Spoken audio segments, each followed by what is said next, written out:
ते प्रबोध समये स्वात्मानम् एवाद्वयम् तस्मै श्री गुरुमूर्तये नमः। इदं श्री दक्षिणामूर्तये वसुदेवसुतं देवं कंसचाणूरमर्दनं देवकी परमानन्दं कृष्णं वन्दे जगद्गुरुं नारायणं नमस्कृतं नरं चैव नरोत्तमं देवीं सरस्वतीं व्यासं ततो जयमुदीरयेत्। ओम। इस वीडियो में अध्याय 5 16वां श्लोक क्या था? ज्ञानेन तु तत् ज्ञानम येषां नासितम आत्मनः तेषाम आदित्यवच् ज्ञानम प्रकाशयति तत्परम। जिन पुरुषों का ज्ञान ज्ञान से निवृत्त हो गया है उनका वो ज्ञान सूर्य के समान उस परमात्मा को प्रकाशित कर देता है। यहाँ प्रकाशयति का अर्थ विषय रूप से प्रकाशित करना नहीं है। आत्मा तो स्वयं प्रकाशमान है, वो प्रकाशन क्रिया का करता नहीं है। जैसे जल के ऊपर से काई हटाने पर पहले से ही विद्यमान जल स्पष्ट दिखने लगता है, कहीं से लाया नहीं जाता। आदित्यवत इसलिए कहा है कि जिस प्रकार सूर्य का उदय होने पर अंधकार अकस्मात निवृत्त हो जाता है, वैसे ही ज्ञान होने पर अज्ञान सर्वथा नहीं रहता। तत्पर का अर्थ यहाँ तत्पर मतलब तैयार नहीं, अपितु परमात्मा है। ठीक है, अर्थात जो परमात्मा तत्व संपूर्ण वेदांतों का सिद्धांत है वो सूर्य की भांति स्पष्ट भासने लगता है। जैसे ठूंठ का ज्ञान होने पर उसमें भासने वाला पुरुष या भ्रम तत्काल निवृत्त हो जाता है, परंतु ज्ञान होने पर भी सुखदेव जी और वामदेव जी आदि की तरह ज्ञान रक्षा के लिए अभ्यास की आवश्यकता है। ठीक है, इसके मुख्य प्रयोजन क्या है? ज्ञान रक्षा और तप है। ठीक है, स्वरूपानुसंधान ही ज्ञान रक्षा है तथा एकाग्रता का अभ्यास है और नियम पूर्वक आश्रम धर्म का पालन करना। जिसे भोगने की रुचि हो उसे न भोगना, सम्यक प्रकार से ब्रह्मचर्य का पालन तथा मन और इंद्रियों का निग्रह, यही तप है। ये अपमान और निंदा सहने से बढ़ता है। ठीक है, नहीं समझे? 16वां श्लोक में क्या बोला? इसका अर्थ अच्छा ठीक है, इसका अर्थ दो इस प्रकार से भी कर सकते हो। आत्मना ज्ञानेन तत् आत्मना अज्ञानम नाशितम, अथवा इस प्रकार करो कि आत्मनो ज्ञानेन आत्मना अज्ञानम ऐसा जिज्ञासुनाम नाशितम। ये दोनों अर्थ ठीक हो सकते हैं। ठीक है, किंतु इसमें जो अशितम है वो क्या है? अशितम माने नाश्ता। अज्ञानी लोग अज्ञान का ही नाश्ता करते हैं ना। अज्ञानी खाते हैं और अज्ञानी पीते, अज्ञानी देते, अज्ञानी लेते हैं। बाल भोग भी अज्ञान है। क्या तुलसीदास जी बोलते हैं? झूठ ही लेना झूठ ही देना, झूठ ही भोजन झूठ चबेना। अतिशम माने भुक्तम, नाशतम भी होता है। जो अज्ञान का उपभोग नहीं करता, असल में अज्ञानी कहने वाले लोग बेवकूफ़ों की बेवकूफ़ी से फायदा जो है क्या करते हैं? फायदा उठाते हैं, और यही ज्ञान का उपयोग है। यदि तुम दूसरे के अज्ञान से फायदा उठाते हो और चाहते हो कि दुनिया में लोग ज्ञानी रहें, हम इससे फायदा उठाते रहें, तो पूजा पत्री भेंट सब लेते रहें और अज्ञान से तुम्हारा प्रेम हुआ ही नहीं हुआ। अरे बाबा, ऐसा ज्ञान प्राप्त करो कि अज्ञान का बाल भोग जरूरी न रहे, अज्ञान का भोजन जरूरी न रहे। अज्ञानियों से कुछ फायदा उठाने का काम मत करो। ठीक है, लिखा ना, तेषमा आदित्यम वज्र ज्ञानम, मतलब अब ज्ञान देखता है कि अब अज्ञान को इन्होंने अपना भोग्य नहीं बनाया तो वो आदित्यवत सूर्य के समान प्रकाशित होता। ठीक, असल में जो बुद्धि शुद्ध वृत्ति में आरूढ़ चेतन है उसी का नाम आदित्य है। अदिति अस्ति अदीना, मतलब अधीन वृत्ति में आरूढ़ जो चेतन है वही अदिति है, सविता है, सूर्य है। जैसे प्रातःकाल सूर्य उगता वैसे तत्वज्ञान का उदय होता है और उदय होने पर वो परमार्थ वस्तु प्रकाशित कर देता। तत्परम परमार्थम, इसलिए लोक में आदित्य है और हृदय में ज्ञान है। ये दृष्टांत दिया गया। ठीक है, अब इसके आगे कौन सा श्लोक है? 17वां श्लोक है ना। 17वां श्लोक क्या है? तद्बुद्ध्यस्य तदात्मानस्तन्निष्ठास्तत्परायणः गच्छन्त पुनरावृत्तिम ज्ञान निर्धूत कलमशः। मतलब 17वां श्लोक, जो तद्बुद्धि है, तदात्मा है, तन्निष्ठ और तत्परायण है तथा ज्ञान द्वारा जिसके पाप नष्ट हो चुके हैं, वे क्या है? मोक्ष को प्राप्त होके हैं। मतलब अपुनर्जन्म बोलते ना, गच्छन्त पुनरापि, ठीक है, मतलब अपुनर्जन्म को, मोक्ष को प्राप्त होते हैं। तद्बुद्धि, तद्बुद्धि मतलब जिसकी बुद्धि स्वरूप में स्थित हो, अर्थात जिसकी निरंतर आत्माकार वृत्ति रहती हो। तदात्मा, जैसे प्रेम और अहम बुद्धि देह में है, वैसा ही प्रेम जिसका आत्मा में हो, वैसा प्रेम, अर्थात जो विवेक द्वारा निरंतर अपनी असंगता को जागृत रखे। इस प्रकार आत्मा में ही आत्मबुद्धि रखने वाला तदात्मा कहा गया है। तन्निष्ठ, जो आत्मा में घनीभूत आत्मबुद्धि रखता है, अर्थात निरंतर निषेधाकार वृत्ति रखने से अथवा अपने को निरंतर ब्रह्म स्वरूप अनुभव करने से उसका चित्त स्थिर हो गया है, वही तन्निष्ठ है। और तत्परायण मतलब ब्रह्म संस्थो अमृतत्वम इति, मतलब इस श्रुति के अनुसार जिसकी ब्रह्म में गाढ़ वृत्ति स्थित हो गई है, जो अपने लक्ष्य से कभी नहीं हटता, जिसका आत्मा में ही राग है, समुद्र में जहाज के पक्षी के समान आत्मा ही जिसका एकमात्र आश्रय है, अथवा जिससे अनात्म धर्म और अनात्म वस्तुओं की अप्रतीति विस्मृति हो गई है, वही तत्परायण कहा गया है। परंतु आत्मा में राग तभी होता है जब और सबसे राग छूट जाए, दूसरों से राग छूट जाए, तब आत्मा में राग हो, ठीक है। इसलिए सन्यास केवल ज्ञान प्राप्ति के लिए नहीं, वो तो आत्मा में राग और अनात्मा में वैराग्य होने के लिए है, क्योंकि ज्ञान तो घर में रहकर भी हो जाता है, ठीक है। निर्धूत कलमश, कलमश शब्द से पाप पुण्य दोनों को ग्रहण करो, खाली पाप नहीं। यही नहीं कि बाह सुख दुख भी कलमश ही हैं, उनसे भी जो तपायमान नहीं होता, निर्धूत कलमश, मतलब जिसमें उपयुक्त चारों गुण होंगे, वही जन्म मरण से छूट सकता है। केवल ज्ञान से नहीं, अर्थात जो इन चारों गुणों से संपन्न होगा उसकी विदेह कैवल्य होगी, समझ गए। योगियों, भक्तों और अन्य मत वालों की भी अनात्माकार वृत्ति तो हो जाती है, ठीक है, परंतु ब्रह्माकार वृत्ति नहीं होती उन लोगों की, चाहे योगी हो चाहे भक्त, उसकी ब्रह्माकार वृत्ति नहीं होती। इसलिए दृष्टा की स्वरूप में स्थित आत्माकार वृत्ति है, और मैं ब्रह्म हूँ, ये ब्रह्माकार वृत्ति है, ठीक है। अगर आप दृष्टा स्वरूप में स्थित हो जाए तो आत्माकार वृत्ति में रहता है, और मैं ब्रह्म हूं, ये ब्रह्माकार वृत्ति है, जो महावाक्य के द्वारा ही प्राप्त हो, इसलिए तद्बुद्धि के पश्चात तदात्मा कहा गया, ठीक है। अच्छा, प्रश्न हो सकता है क्या बोध में वृत्ति रहती है कि नहीं रहती है? भाई बोध में ज्ञान में वृत्ति नहीं है, परंतु जीवन मुक्ति में तो वो है ही, क्योंकि बिना वृत्ति के अभ्यास ही सिद्ध नहीं होता, ठीक है। परंतु ये होती है शुद्ध वृत्ति, वृत्ति है बट शुद्ध होती। जिज्ञासु पहले तत्परायण होता है, अर्थात आत्म तत्व का अन्वेषण करता है, फिर तद्बुद्धि होता है, अर्थात आत्मा का निश्चय करता है, फिर तदात्मा होता है, और उसके बाद तन्निष्ठ होता है, ऐसा क्रम है। अच्छा, कलमश किसे कहते हैं? अपने को ब्रह्म से भिन्न जानना ही कलमश है, अथवा भेद ज्ञान या अज्ञान ही कलमश है। इसलिए अज्ञान के कार्य प्रपंच की अप्रतीति हो जाना ही कलमश का नाश या घुल जाना है कलमश का। यदि ऐसा नहीं मानेंगे तो इस श्लोक की संगति नहीं लगेगी। पूर्व श्लोक में कह चुके हैं कि ज्ञान से इसका अज्ञान नष्ट हो गया है, उसे यदि ज्ञान माने तो इस श्लोक में जीवन मुक्ति का अभ्यास ही सिद्ध नहीं होगा। इसलिए निर्धूत कलमश का अर्थ यहाँ प्रपंच की अप्रतीति है, ये श्लोक की ज्ञान निष्ठा है, ठीक है।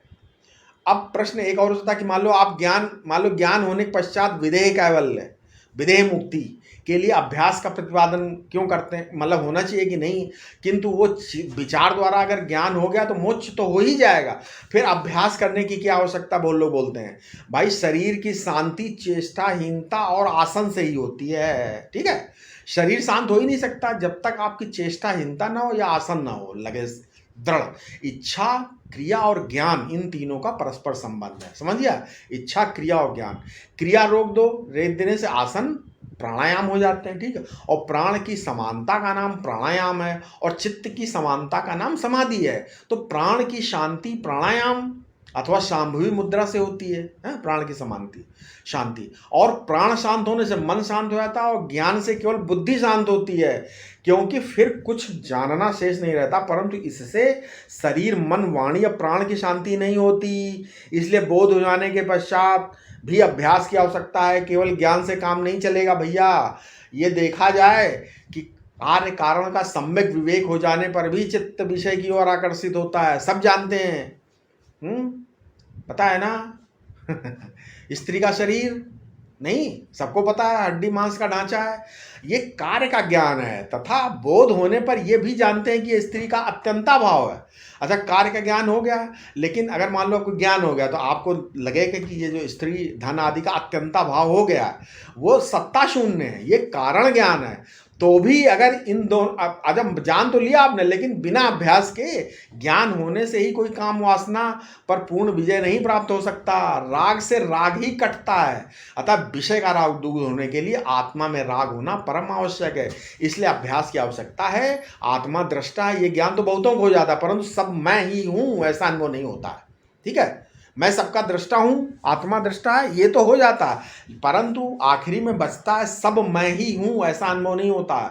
ये तो गुरु कृपा से किसी किसी को ही होता है। इसीलिए हम हमेशा बोलते हैं ये गुरुगम्य विद्या है भैया, पढ़ने से नहीं आएगी। ठीक है, ये अन्वय बोध न होने से कारण ही उनकी विषयों में आसक्ति होती है। ये जब तक सब मैं ही हूं ये बोध नहीं होगा, तब तक विषयों में आसक्ति बनी रहेगी और इसमें राग द्वेष भी बने रहेंगे। ये आत्म प्रेम से ही निर्मूल होते हैं। अतः जब तक प्रतीति निशेष ना हो, निरंतर अभ्यास करता रहे। ठीक है। ऐसा बहुत लोग तो बोलते हैं हम ज्ञान हो गया, अब इसकी क्या जरूरत है। नहीं है, श्रीमद् भागवत में भी बताया गया है कि उसका नाम तत्व ज्ञान में ज्ञान को निवृत्त करने का परमार्थ साक्षात्कार का उसका नाम तत् है। तत् है, तत् क्या है? तत् माने क्या? वही जो परमार्थ प्रकाशित हुआ वो तत्। यत् पर ज्ञानम प्रकाशितम तस्मिन् गत बुद्धिरेषा। तत्व ज्ञान में ज्ञान को निवृत्त करके जिस परमार्थ का साक्षात कराया गया है उसका नाम तत्। श्रीमद् भागवत में भी यही बताया गया। ठीक है, 11वें स्कंद में यथा ही, जैसे श्रीमद् भागवत में यथा ही भानोरुदयो नरचक्षुषा तमो निहन्यान् तु सद विद्यते एवं समीक्षा निपुणा सतीमेम हन्यात्मिस्त्रम पुरुषस्य बुद्धि। मतलब सूर्योदय होने से मनुष्य की आंख के आगे जो अंधेरा छाया वो मिट जाता है। सूर्य दुनिया में कुछ नहीं बनाता, केवल अंधेरा दूर करता और जो दिखने लगता है सब कुछ। इसी प्रकार जब परमात्मा का ज्ञान उदय होता है तब बुद्धि में अंधकार दूर कर देता है। यही असली चीज है। ठीक है, असली चीज दिखाई देने लगती है। प्रेम तो अप्रिय को भी प्रिय बना देता। प्रेम निर्माता है किंतु ज्ञान निर्माता नहीं है, विधाता है। वो केवल जो जैसी चीज उसको वैसा दिखा देता है। वो शिव नहीं है, प्रलयंकर भी नहीं है। ज्ञान किसी को मारता नहीं है, किसी को पालता नहीं, किसी को पैदा नहीं करता। ज्ञान केवल अंधकार मिटाता है और जो चीज जैसी है वैसी दिखने लगती है। इसलिए ज्ञान का फल अविद्या निवृत्ति मात्र ही है। यदि उत्पाद फल होगा तब वो नाशवान हो जाएगा। तद बुद्धया माने उसी परमार्थ में बुद्धि लगाओ, वही परम ब्रह्म, वही परमार्थ आत्मा है। तदात्मनः, उसी को आत्मा रूप में देखो, ऐसा कहा गया है। ठीक है, तन्निष्ठा, उसमें अभिनिवेश करो। अरे साक्षात अप्रोच अनुभव ना हो तब भी जिद कर लो कि भाई हम ब्रह्म हैं, बस है ऐसा मानो पहले। असते प्राप्यते ध्यानाद नित्यम ब्रह्म चिंतना तत्परायणा। बस वहीं तक पहुंचना है, आगे कुछ है ही नहीं। अच्छा, शैव लोग हैं, जो शैव हैं उनको अनष्ट महल कहा है। मैं आपको अनष्ट महल का अर्थ सुनाता हूं। अनचकम अनहलम, यहाँ अर्थात अच प्रत्याहार और हल प्रत्याहार, ये व्याकरण, संस्कृत व्याकरण में। ठीक है, दोनों से जितने शब्द बनते हैं उनकी गति कहाँ तक है? उनकी गति वहां तक नहीं है। फिर आपको पहुंचना चाहते हैं कहाँ? हम आपको अनष्ट महलम में पहुंचाना चाहते हैं। ये अनष्ट महल क्या होता है? अरे बाबा कुछ तो रहस्य रहने दो। ये गुरुवाक्य गम है। ठीक है, अनष्ट महल क्या है? गुरुवाक्य गम में है, बिना गुरु से सीखे इसका मतलब समझ में नहीं आ सकता। इसलिए ज्ञान निर्धूत कल्मषाः, ज्ञान से जो कल्मष निर्धूत हो जाता है उसका मतलब क्या? कर्म को ही कल्म कहते हैं। रेफ और ला में कोई फर्क नहीं है।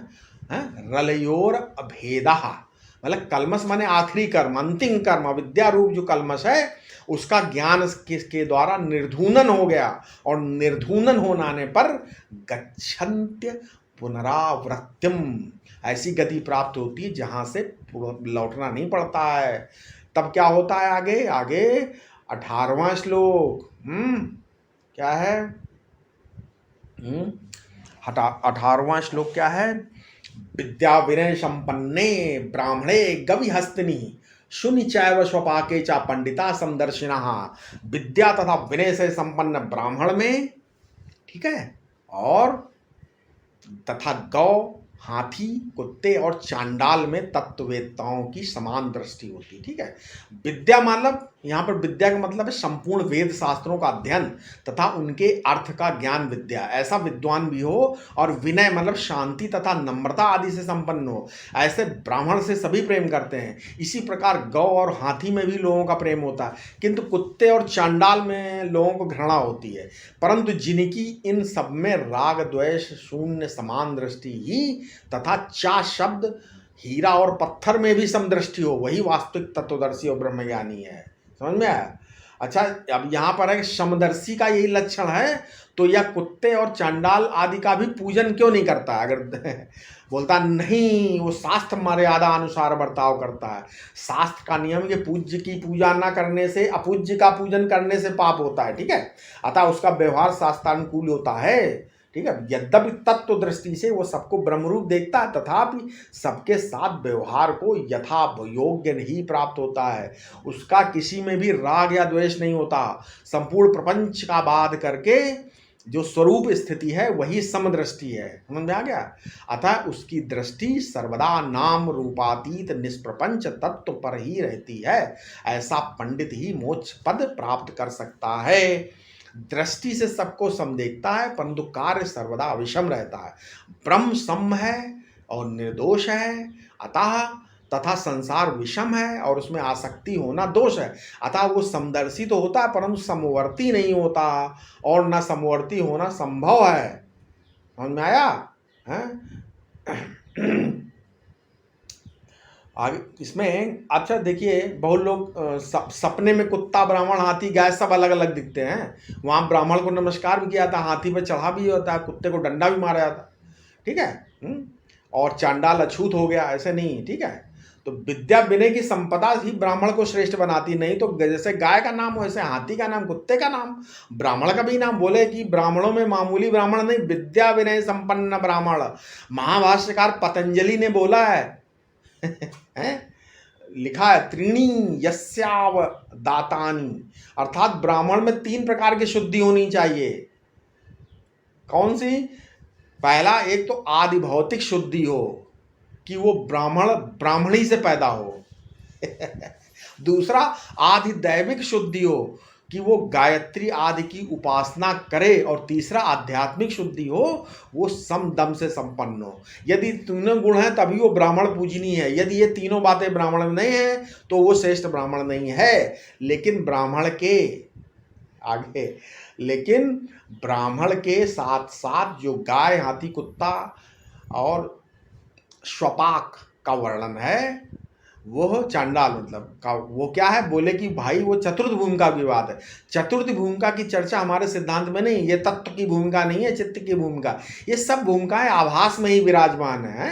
निरंकुश त्रिपुटी पर्यंत जीवन मुक्ति का विलक्षण सुख सब आभास में ही है। वो भी चित्त की भूमिका है, आत्मा के साथ उसका कोई संबंध नहीं। इसीलिए जब जग गए तब समदर्शन ही होने लगता है, इसलिए पंडिता समदर्शिना बोला है। ठीक है, इसमें भी जो पहली स्थिति है उसमें दर्शन और वर्तन में भेद रहना शक्य है, लेकिन पराकाष्ठा की जो स्थिति है उसमें वर्तन तो दर्शन मात्र ही है। ज्ञान मात्र से पृथक वर्तन कहाँ होता है? पूर्वावस्था में दर्शन और वर्तन का भेद होता है, किंतु उत्तरावस्था में दर्शन और वर्तन का भेद नहीं होता है। उत्तरावस्था में दर्शन से पृथक वर्तन का अस्तित्व भी नहीं रहता, उसमें तो दत्तात्रेयवत अवस्था हो जाती है। ठीक है, देखो भाई, वेदांत का निरूपण करना हो तो वो डर डर कर नहीं कर सकते आप। ठीक है, डर डर कर तो वेदांत निरूपण नहीं करना चाहिए। इसलिए बोले अभयम वै जनक प्राप्तोस बृहदारण्यक श्रुति। ठीक है, अभयम बृहदारण्यक उपनिषद बोल रहा है अभयम वै जनक प्राप्त हो। बिल्कुल अभय होकर दो टूक बोलो। हैं? क्या आप फक्कड़ों का, फकीरों का अस्तित्व स्वीकार करते हो जब सब संप्रदाय परंपरा के अधीन ही हो? अरे पंचमाश्रमी भी होते हैं, चतुर्थाश्रमी भी रहे, ये क्यों आग्रह करते हो? अवधूत भी होने चाहिए ना। अवधूत भी होने चाहिए। कोई कपड़ा नहीं पहनना, ठीक है, कोई दिक्कत नहीं उसमें। क्यों आप बोलो कि नहीं वो कपड़ा पहने? नहीं पहना है ना। अब 19वां श्लोक क्या है? इहैव तैर्जितः सर्गो येषां साम्ये स्थितं मनः निर्दोषम ही समम ब्रह्म तस्माद ब्रह्मणि ते स्थिता। जिनका मन साम्य में स्थित है उन्होंने इस शरीर में ही संसार को जीत लिया है। ठीक है।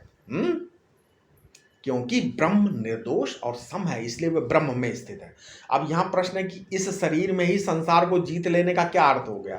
इस शरीर में ही उसको ये अनुभव हो जाता है कि अब हमारा जन्म नहीं होगा। ये अनुभव उसी को होता है जिसका मन ब्रह्म में स्थित होता है। उसकी दृष्टि में ब्रह्म के सिवा और किसी की सत्ता नहीं है। उसे ये निश्चय होता है कि मैं ब्रह्म को प्राप्त हूँ। ठीक है। ब्रह्मराग द्वेषादि से शून्य है, सम है, एक रस है, निर्दोष है, तथा उसमें दुख का अत्यंत अभाव है।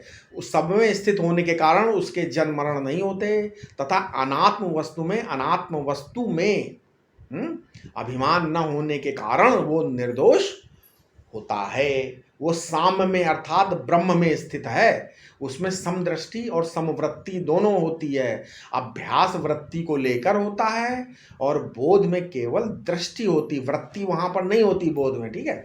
लेकिन अभ्यास में वृत्ति रहती है। ठीक है। यहाँ अभ्यास का प्रसंग है नाना दृष्टा एक सत्ता में तथा नाना दृश्य भी उस एक ही सत्ता में अनुभव करना है, और फिर संपूर्ण दृश्य को एक रूप में अनुभव करते हुए अपने से भिन्न अनुभव करना। ऐसी वृत्ति को ही समवृत्ति या स्वरूप स्थिति कहते हैं। परंतु ये वृत्ति है निर्गुण। ठीक है। संसार की प्रतीति होना ही जीवन मुक्ति है, संसार की अप्रतीति, ठीक है, होना ही जीवन मुक्ति है। मतलब प्रतीत न होना ही विदेह मुक्ति है। अगर अच्छा ठीक है, संसार की अगर प्रतीति हो रही तो जीवन मुक्ति है, लेकिन अगर प्रतीति नहीं है तो विदेह मुक्ति है। इसी की पुष्टि होती रहती है। ठीक है। आगे इसमें अच्छा चलो इसको और बता देते हैं। अच्छा जैसे मान ये सम क्या है, मतलब अच्छा जिसका मन मान लीजिए समता में स्थित हो गया, उसके लिए जिनके लिए स्वप्न सृष्टि के समान हाथी गाय कुत्ता शपाक ब्राह्मण सब सम हो गए, तो जिनका मन ऐसा हो गया उसने सृष्टि पर विजय प्राप्त कर ली। इसका मतलब क्या है? मरने, अच्छा क्या वो मरने पर विजय? अरे भाई मरने वाले की बात मरने वाले पर छोड़ दो। मरना तो ऐसी चीज है जो हमारे अनुभव में नहीं आई। मैं मरा, अब कोई भी आज तक मरे ही नहीं। अगर कभी मर गया होता तो आज आपको बीच में कैसे बोल रहा हूं मैं? इसका मतलब मरा नहीं कभी। मैं इस शरीर के जन्मने के पहले भी नहीं मरा हूं। यदि मर गया होता तो जन्म कहां से होता? मैं मरा ही नहीं कभी है? तो मैं बिल्कुल मरा नहीं हूं। एक ऐसी बात जो हमारे अनुभव में नहीं आई। आपके कभी अनुभव में आई कि मैं मर गया? नहीं आई। तो उसकी कल्पना क्यों कर रहे हो भाई कि मैं मर जाऊंगा? ये तो बेबुनियाद है भगवान। अब तक नहीं हुआ, जब आपने अनुभव नहीं किया तो कल्पना क्यों करते हो? अगर मरे नहीं तो आगे भी नहीं मरोगे, आगे कैसे मर जाओगे? इसलिए मरने के बाद मुझे स्वर्ग या अपवर्ग मिलेगा, ये कल्पना छोड़ दो। महात्मा पलटू दास बोलते हैं कि साधो तुम मरते नहीं, पलटू करो विचार, पलटू करो विचार, हम ही कर्ता के कर्ता। ठीक है। तो जो जिसके मन से समता आ गई, इहैव माने इसी जीवन में, उसने सारी सृष्टि पर विजय प्राप्त की। समता निर्दोष है, क्योंकि जहां विषमता रहेगी वहीं राग द्वेष रहेगा। विषमता में राग द्वेष रहते हैं और समता में राग द्वेष नहीं रहते। सम कौन है? ब्रह्म है। जो माम से अर्थात प्रमा से सिद्ध हो उसका नाम सम। मा माने प्रमा सिद्धते इत समम ब्रह्म। यथार्थ प्रमा से यही सिद्ध है कि सब ब्रह्म है। जब ब्रह्म में स्थित हो गई और मन में भी समता आ गई तो क्या होगा? ब्रह्म, आगे श्लोक में क्या हो जाएगा? 20वें श्लोक में बोलते हैं अब ब्रह्म में स्थित हो जाएगी। तो आगे अगला श्लोक कौन सा है? 20वां। 20वां श्लोक क्या है? ना प्रहस्येत प्रियम प्राप्य नोद्विजेत प्राप्य चोप्रियम। ठीक है, चाप्रियम स्थिर बुद्धि सम्मूढ़ो ब्रह्मविद ब्रह्मणि स्थिता। मतलब जो प्रिय की प्राप्ति में प्रसन्न और अप्रिय की प्राप्ति में अप्रसन्न नहीं होता। मतलब ना तो प्रसन्न और ना अप्रसन्न होता है, क्योंकि वो स्थिर बुद्धि और मोह रहित है। ऐसा ब्रह्मवेत्ता क्या है? ब्रह्म में स्थित है। स्थिर बुद्धि, जिसकी बुद्धि संशय रहित, अथवा जिसे ऐसा दृढ़ निश्चय है कि मुझे बोध हो गया है, ठीक है। इसलिए विक्षेप मेरा कुछ नहीं कर सकता। असमूढ़ संसार सत्ता शून्य ऐसा अनुभव होने के कारण जिसको मोह नहीं होता। अच्छा, ब्रह्मविद माने निसंदेह बोधवान, जिसे ऐसा अनुभव है कि स्वरूप सत्ता से भिन्न कुछ भी नहीं है। और ब्रह्मण स्थिता मतलब ज्ञान निष्ठ है, जिसकी बोध वृत्ति कभी नष्ट नहीं होती। यहाँ स्थिर बुद्धि और असमूढ़ ये ब्रह्मविद के ही विशेषण हैं, परंतु ब्रह्मण स्थिता केवल ब्रह्मित नहीं हो सकता। ऐसा तो ब्रह्मनिष्ठा होने पर भी भाई होता। ब्रह्म स्थित बुद्धि उसकी स्थिर हो सकती है जिसे ठीक ठीक विवेक हुआ हो। ब्रह्मविद के लिए ज्ञानादेवतु कैवल्यम कहा जाता है। तो ब्रह्मण स्थिता है मतलब ब्रह्म संस्थो अमृतत्वमेति, जिसमें ये उपयुक्त चारों विशेषण होंगे वही राग द्वेष से बच सकता। केवल स्थिर बुद्धि होने से राग द्वेष दूर नहीं होते, क्योंकि वह विवेकी और बोधवान भी हो ये जरूरी नहीं। इसी प्रकार असमूढ़ विवेकी तो होता है, परंतु ब्रह्मविद हो नहीं कहा जा सकता। केवल ब्रह्मविद होने से राग द्वेष दूर नहीं होते, उसे ब्रह्मनिष्ठा भी होनी चाहिए।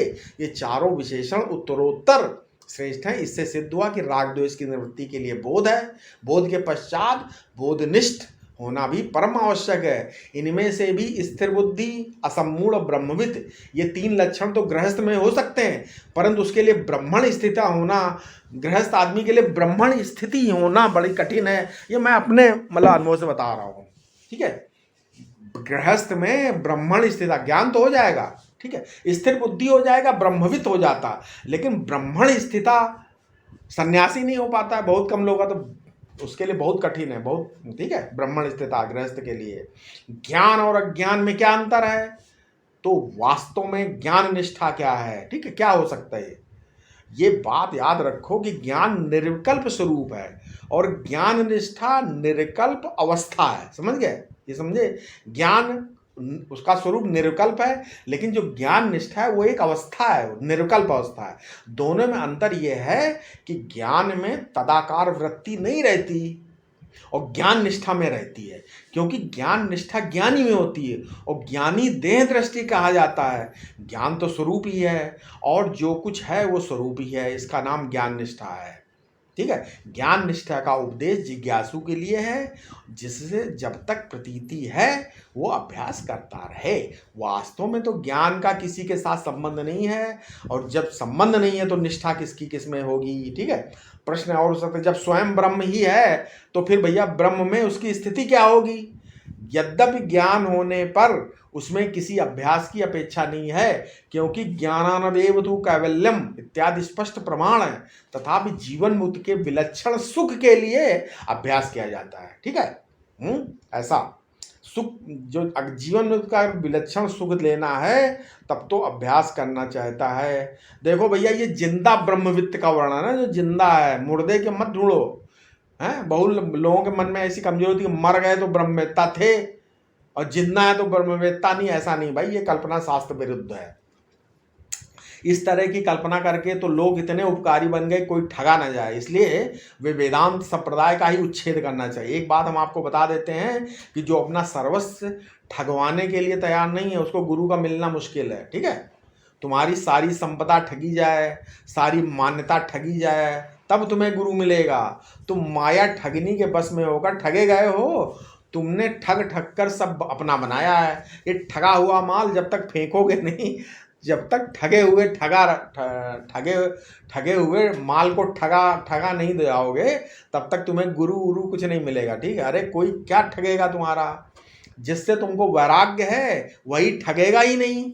यदि कहो कि नहीं महाराज हमें वैराग्य नहीं, हम तो ब्रह्मज्ञान के लिए आते हैं, तो रागास्पद की सेवा करो, लेकिन जो तुम्हें ठगेगा वही चीज ठगेगा जिससे वैराग्य करके तुम आए हो।